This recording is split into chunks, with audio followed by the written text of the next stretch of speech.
జనరల్‌గా కాంతార గాని, సలార్ గాని అంటే ఇలాగే ఎండ్ అవుతాయి కథలు. హ్మ్. సో, ఆ ఇన్‌ఫ్లూయెన్స్ ఏమి ఆయన ఆహ్, అంటే ఆహ్, ఇది క్వెషన్ నాకు ఇప్పుడు కాదు, చాలా సార్లు వచ్చింది.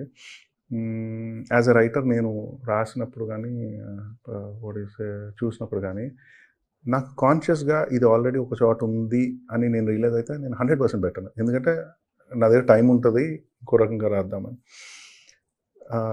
కొన్ని కొన్ని సార్లు ఏంటంటే మనం ఆల్రెడీ చూసిన తాలూకు గొప్ప గొప్ప సినిమాల ఇన్‌ఫ్లూయెన్స్ మనం మైండ్‌లో ఉండి ఆ దారిలో ఆలోచించేస్తామేమో ఒక్కోసారి.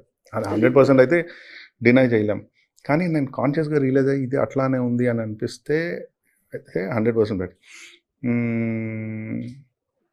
అట్లాగేమైనా చిన్న చిన్న సిమిలారిటీస్ ఏమైనా ఉంటే ఉండొచ్చేమో గానీ, ఇట్లా చేద్దాం, ఆ సినిమాలో చేద్దాం, ఈ సినిమాలో చేద్దాం అన్నది నేనెప్పుడూ అనుకోను. ఎందుకంటే అట్లా ఆలోచించి నేను ఒక యాక్టర్‌కి దగ్గరికెళ్ళి ఇట్లా సీన్ చేద్దాము, లేదంటే సినిమాటోగ్రాఫర్ దగ్గరికెళ్ళి అట్లా పెట్టు నాకు లైటింగ్ అంటే, వాళ్ళ ప్రొఫెషన్‌ని ఇన్సల్ట్ చేసినట్టు అవుద్ది.